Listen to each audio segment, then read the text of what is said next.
Yes. This is Aerosmith Jr. You're watching True School Sports. My flow, my show brought me the dough that bought me all my fancy things. My crib, my cars, my clothes, my jewels. Look, homie, I done came up and I ain't changing. You should love it way more than you hate it. Oh, you mad? I thought that you'd be happy I made it.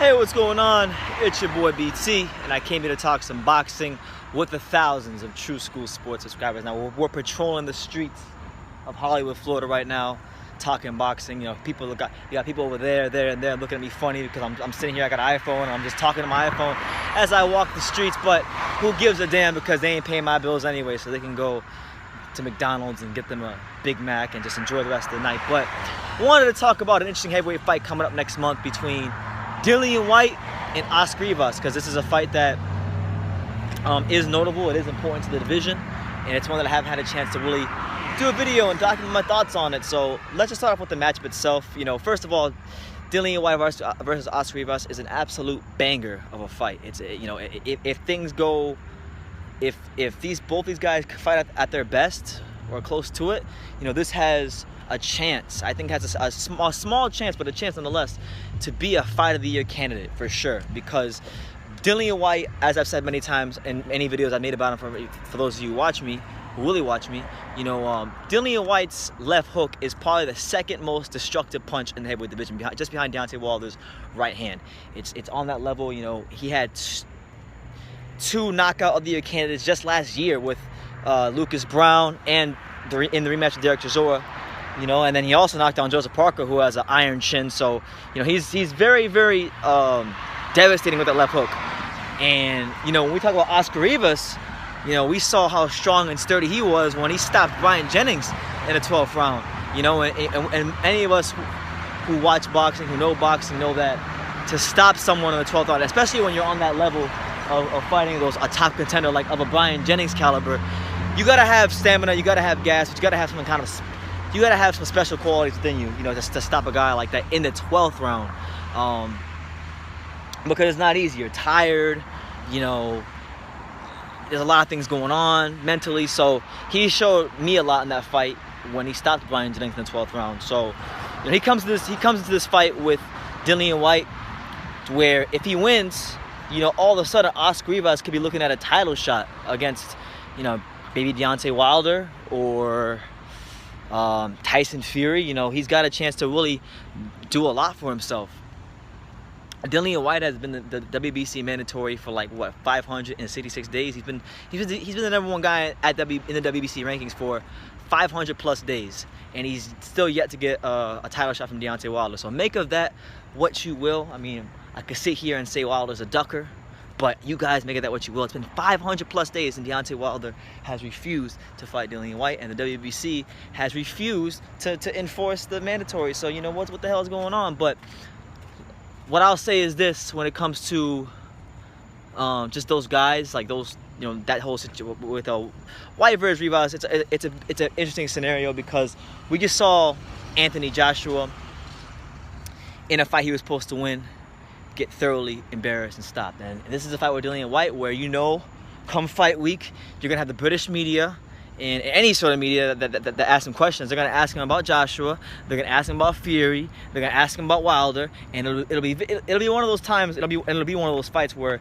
if you're Dillian Whyte, it could be very easy to get your eye off Oscar Rivas. And if you do that, this guy right here, let me tell you something about Oscar Rivas. This is a very dangerous heavyweight. I mean, this is a man that, if you look at his amateur exploits, he was a solid amateur. He's fought a lot of the top amateurs. You know, he fought Michael Hunter in the amateurs. I believe he lost to him. I know he beat Robert Alfonso in the amateurs. Alfonso's a solid Cuban heavyweight, but I don't think Alfonso's going to do much in the pros, to be honest with you. He's dangerous. And, you know, they put Jennings in there with him, and he proved to be just that. And if you look at just go look at an Oscar Rivas training video. And I know you can't always make a lot of training videos and guys sitting in the bags, but there are some things you can take away from those videos. And one thing you can take away is a guy's power. How devastating is he? How hard does he hit? You know? And Rivas hits hard. He is a tough, rugged, game, hungry, Colombian heavyweight contender. And if Dillian Whyte is not on his shit, it will be one of the toughest fights of his career, and it could be the night where his career takes a massive hit. So that's the intrigue of this fight, is just knowing how dangerous Rivas is, knowing how hard he punches, and knowing that if these two get into an exchange, let me tell you something, guys. If these two at any point in the fight, and I expect there to be an exchange, so when that does happen, I expect those exchanges between Whyte and Rivas to be some of the most explosive exchanges we will see all year in boxing. You can mark my word, take it to the bank. When Dillian Whyte and Oscar Rivas get into an exchange, it will be one of the most devastating, destructive exchanges you will see in boxing all year in any weight class, because both these guys have phenomenal power. Both these guys have, you know, a good left hook. Both these guys, they know what they're doing. They know how to hurt, you know, an opponent. So it should be fun. If Dillian Whyte gets this win, let's talk about Whyte for a second. If he gets this win, and I'm gonna freaking parking lot. You got like what targets over there, but if Dillian Whyte gets this win, I sincerely believe that there should be no more running. There should be no more ducking. There should be no more stalling.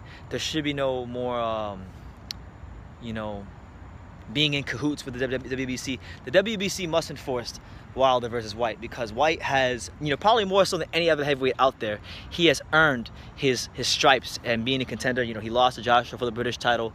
You know, he's since losing to Joshua for the British title, he's bounced back, beating the likes of Robert Helenius, beating the likes of Joseph Parker, and I would even say he did better against Joseph Parker than Joshua did. You know, beat Joseph Parker, beat Robert Helenius, beat Derek Chisora in the rematch in devastating fashion. You know, he's really beaten some good fighters, man, and he's earned the chance to get a world title shot. And the fact that you have the WBC making up rules as they go along, as I've pointed this out many times, they make shit up as they go along. And you know, I don't understand how a guy can beat as many top contenders as Dillian Whyte has beat. You know, name fighters in the division, names that we all recognize as heavyweight boxing fans, and this guy's not getting a title shot. So Rivas has to be the last straw, and that's how I look at this fight. Oscar Rivas is that last straw. It's a tough straw. It's going to be a tough one to crack. We're not going to discredit Oscar Rivas. We're not going to overlook Oscar Rivas, and we are not going to sleep on this being, it will be one of the most explosive heavyweight matches of the year, no doubt about it. But this has to be the last straw. You know, how Dillian Whyte hasn't gotten any world title shot in his entire career is beyond me, because, I mean, if you ask, depending on who you ask, most boxing fans, they'll say Dillian Whyte is either the third or the fourth best heavyweight. And I think that says a lot about what he's done in his career, because with Whyte, he hasn't had a world title shot. So how can people rate him so highly, but without him being in a world championship fight? Well, the reason to rate him so highly is because he's done things the honest way. He's shown a willingness to fight the best. He's shown a willingness to, you know, bet on himself, fight top contenders, you know, and he's got a good resume. You know, I was once someone who was critical of Dillian Whyte. I used to say, if you go back and you watch my pre-Joseph Parker videos about him, I used to say things like, oh, well, Dillian Whyte's only doing good because it's a product of matchroom boxing matchmaking. But truthfully, he has improved. Truthfully, he has you know, improved his boxing skills. Truthfully, he has learned how to land the left hook better. Truthfully, he is one of the most devastating punchers in the heavyweight division. And on his night, he get, you know, on any given moment, any given fight night, he can give Anthony Joshua a good run for his money. Because if you remember, you know, when they fought for the British title, he hurt Anthony Joshua. You know, with Deontay Wilder, we've seen Deontay Wilder get hurt by Luis Ortiz. And no disrespect to Luis Ortiz, he's a very well-schooled boxer, but he ain't packing that pop that Dillian Whyte has. And you know, like, because he's not packing that pop that Dillian Whyte has, it makes that fight more interesting, because you would be led to believe if Dillian Whyte can somehow find a way to set up the left hook, land the left hook, you know, Deontay Wilder might just get out of there. And it's the same thing with Wilder if he is able to land the right hand. So people like Dillian Whyte, and people rate Dillian Whyte because he's beaten top contenders. He's done things the honest way for the most part. And you know, a lot of people believe that he gives a lot of the top heavyweights, the big three heavyweight, or the formerly big three heavyweight, because, you know, Andy Ruiz is one of the big three heavyweight now. But, you know, the guys, the top tier guys that people want to see fight, like, you know, Joshua, you know, Wilder, Fury. A lot of people think Dillian Whyte can give all those guys problems, and they're not wrong for thinking that, because this is a guy that who, before our very eyes, he went from a guy who lost the British title, Anthony Joshua, to being a legitimate, dangerous, and someone that we should take seriously as a credible heavyweight contender. And his fight with Rivas, it should be good, because I think it has a chance to go down as one of his toughest fights. And if he's able to come through it, and if he's able to land another knockout, it has to be the last straw. It has to be the last straw, because we just saw what Rivas did to Brian Jennings, and we know that Brian Jennings is no bum. We know Brian Jennings, maybe Brian Jennings never quite broke through and became that world-class heavyweight that people were thinking he might become in 2014 and 2015 and around those times. But he's still a fighter that's to be taken seriously. And if you beat Brian Jennings, and if you beat him the way Rivas did in the 12th round, it shows a lot about you. So Whyte's gonna have himself a very tough fight. And all the best to him, because like I said, Rivas is gonna be very hungry. This is a guy from Colombia. This is a tough contender. This is a guy coming off the biggest win of his career, and he's gonna be feeling very confident on the night when he's in London and he fights Oscar Rivas. So I don't have a prediction for the fight right now because I really want to go watch some more tape on Rivas, but I'm really excited for it.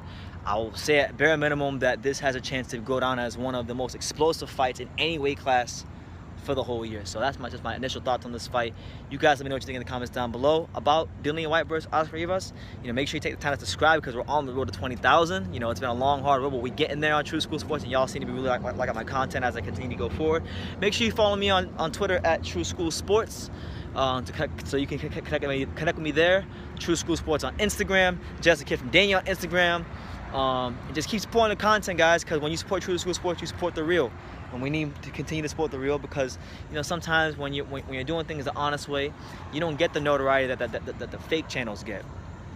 But I'd rather do things the right way and have people that respect me than to sell out for views and money. I get my fair share of views and money anyway, so I ain't really mad at it. But you leave your comments down below. Take the time to subscribe, and like I say in every single one of my videos, you can love me or you can hate me, but I'm just a kid from Daniel. So until next time, take care, guys. Travis got you here with True School Sports. Man, yeah, we up in this motherfucker, Los Angeles, the